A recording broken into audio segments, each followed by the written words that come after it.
पश्चिम बंगाल में जो भर्ती घोटाला है उसके तार दिन पे दिन खुलते जा रहे हैं और अब खुलासा हो रहा है कि ये केवल भर्ती का घोटाला नहीं है, ये ट्रांसफर का घोटाला है, ये पोस्टिंग का घोटाला है। और अगर वहां एक शिक्षक नेता की बात माने तो उन्होंने बाकायदा मीडिया में ये खुलासा किया है कि पार्थ चटर्जी फर्जी तरीके से शिक्षकों के ऊपर केस बनवाते थे।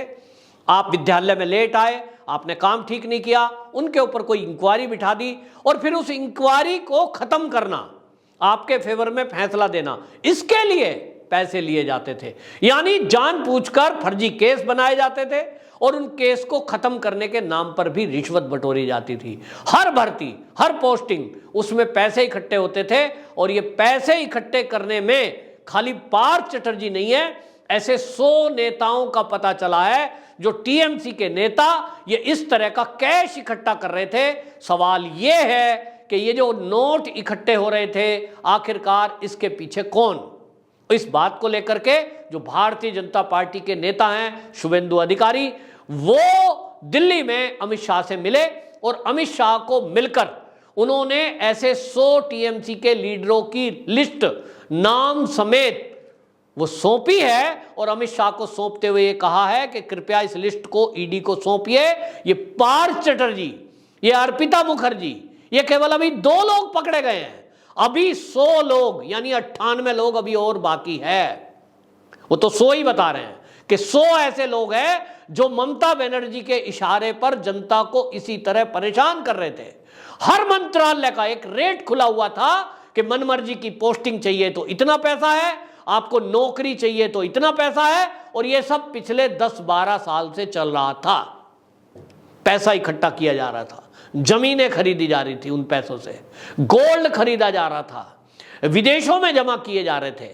तो तैयारी क्या थी? लोग सवाल पूछ रहे हैं।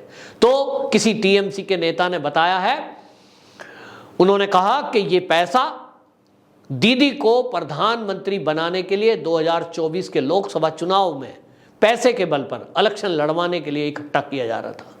इनका विचार था कि लोगों को पैसे से खरीदा जा सकता है, पूरे देश में चुनाव होगा, जगह जगह चुनाव लड़ने के लिए रैलियां करनी पड़ेंगी, गरीब लोग हैं, गरीबों को पैसे का लालच दिया जाएगा और पैसे देकर उनकी वोट खरीदने का प्रयास किया जाएगा। इसके लिए अरबों खरबों रुपया चाहिए और इसलिए पूरी टीम टीएमसी की इस काम में जुटी। सब नेताओं ने बाकायदा हर मंत्रालय में अपने लोग रखे और उन लोगों के जरिए बाकायदा पॉइंट खोल दिए गए कि किसी को कोई काम कराना है, सरकार से कोई काम है, आप हमसे मिलिए। और फिर जो ममता बनर्जी के भतीजे अभिषेक बनर्जी हैं, इनके ऊपर भी लोग आरोप लगा रहे हैं कि इनके जरिए सरकार तक पहुंचने का एक रास्ता था। जो टीएमसी के विधायक हैं उनके जरिए पहुंचने का रास्ता था, जो टीएमसी के सांसद है वो इन कामों को करा रहे थे, और जो मंत्री हैं वो तो मंत्रालय में इस तरह का काम कर ही रहे थे। अब सवाल उठ रहा है, तो सब लोग मिलकर के ये पैसा बटोरने का काम कर रहे थे। तो पार्थ चटर्जी जो पहले दिन से कहते आए हैं कि मैं तो केवल एक मोहरा हूं, मेरे खिलाफ एक षड्यंत्र हुआ है।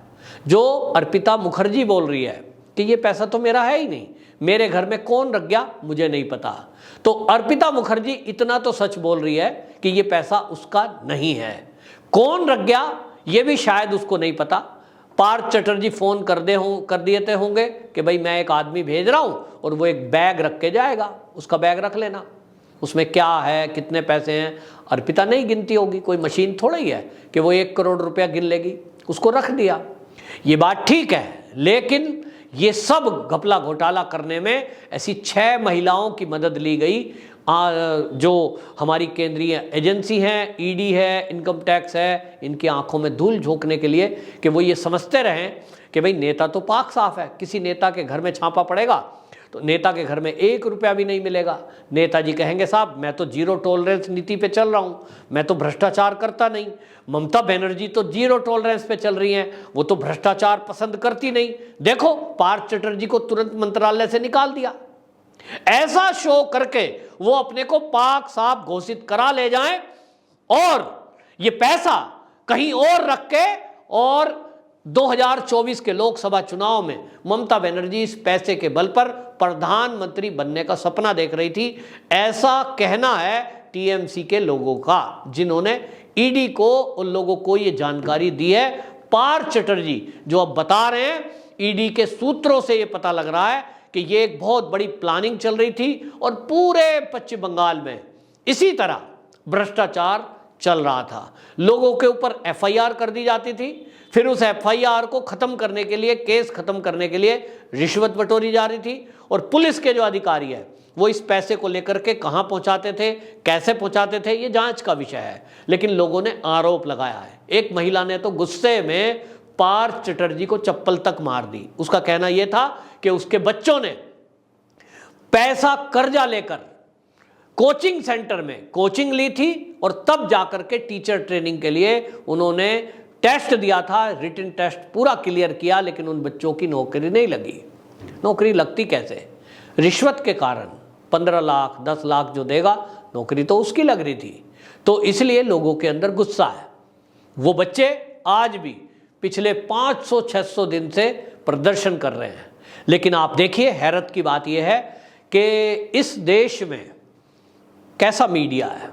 आपने किसी भी नेशनल चैनल पर उन बच्चों का इंटरव्यू नहीं देखा होगा जो बच्चों ने एक्चुअल तैयारी इस भर्ती के लिए की थी और इनका नंबर नहीं आया, जिसके कारण वो धरना और प्रदर्शन कर रहे हैं। उनको प्रदर्शन करते हुए आज 500 से ऊपर दिन हो गए। जी हाँ, 500 से ऊपर दिन उनको हो गए। हालांकि उनकी संख्या बहुत ज़्यादा नहीं है, लेकिन वो लगातार प्रदर्शन कर रहे हैं और कोर्ट की परमिशन उन्होंने प्रदर्शन करने के लिए, उनको कोर्ट ने परमिशन दी है कि आपके साथ अन्याय हुआ है तो आप अपनी आवाज़ उठा सकते हैं। किसी मीडिया ने यह हिम्मत नहीं दिखाई कि उनका इंटरव्यू दिखाता। ये हिम्मत नहीं दिखाई या मीडिया मौन हो गया या मैनेज हो गया, ये एक सवाल है। तो ये मीडिया को जवाब देना है कि उन्होंने उनका इंटरव्यू क्यों नहीं दिखाया। वो आज भी वो इंटरव्यू नहीं दिखा रहे हैं, उनका पक्ष नहीं दिखा रहे हैं। नोट मिले, पार्थ चटर्जी का था, ये कॉपी पेस्ट करने का काम मीडिया का नहीं है। मैं मीडिया पर सवाल नहीं उठा रहा हूं, लेकिन मुझे एक अफसोस है कि जो मीडिया का काम हुआ करता है वो है खोजो कि इसके पीछे कौन थे। आज तक कोई ये कहने की हिम्मत नहीं कर रहा है कि इन सारे जो धन बटोरे जा रहे हैं, भ्रष्टाचार किया जा रहा था, इसका लिंक कहां था और इसके पीछे कौन है। ईडी के सूत्रों की माने तो कोई नेता, कोई मंत्री अगर भ्रष्टाचार करता है तो ऐसा नहीं हो सकता कि मुख्यमंत्री को उसकी जानकारी ना हो, और अगर नहीं है, होनी चाहिए, उनकी जिम्मेदारी है। तो आज जो पश्चिम बंगाल की जनता है, और वहां बताऊं जो शिक्षकों के नेता हैं, वो आज खुलकर बोल रहे हैं कि ममता बनर्जी को हमने कई बार कंप्लेंट की, पार्थ चटर्जी को हमने कई बार कंप्लेंट की कि आपके मातहत जो अधिकारी हैं वो फर्जी केस बनाते हैं, फिर उस केस को खत्म करने की एवज का पैसा मांगते हैं। यहां तक कि ये छात्र के जो अध्यापकों के यूनियन का एक महिला नेता है, उन्होंने बताया कि यदि कोई एक फाइल मूव करानी है उसके लिए भी रिश्वतखोरी देनी पड़ती थी, चाहे आपका काम जेन्युइन हो, चाहे आपका काम साधारण हो। यानी एक तय हुआ कि पश्चिम बंगाल में बिना रिश्वत कोई काम हो नहीं रहा। लोग त्रस्त हैं, और लोग त्रस्त हैं। ऐसे में आप देखें कि अपने आप को पाक साफ दिखाने के लिए केवल पार्थ चटर्जी पे एक्शन ले लिया। ये जनता कह रही है कि पार्थ चटर्जी वाकई में एक मोहरा है। अब जो शुभेंदु अधिकारी ने अमित शाह जी को दिल्ली में जाकर ये 100 टीएमसी के लीडरों की लिस्ट सौंपी है कि भ्रष्टाचार करने में कौन कौन लोग शामिल है। अब देखना होगा अगले आने वाले दिनों में ईडी के छापे आपको बड़े पैमाने पर पश्चिम बंगाल में दिखाई देंगे, सुनाई देंगे, और ये 100 लोग कौन कौन हैं। अब इनका नंबर जल्दी आने वाला है। जैसे पार्थ चटर्जी आपको जेल में जाते हुए दिखाई दिए, जेल के अंदर हैं, मैं पहले से कह रहा हूं नंबर अभी औरों का लगेगा, और ये तब तक लगता रहेगा जब तक इस अपराध को कराने वालों तक ईडी नहीं पहुंच जाती। कौन है इसके पीछे, ये क्वेश्चन ईडी बार बार हर उस व्यक्ति से पूछेगी और पूछ रही है जिन्होंने इन पैसे को इकट्ठा किया है।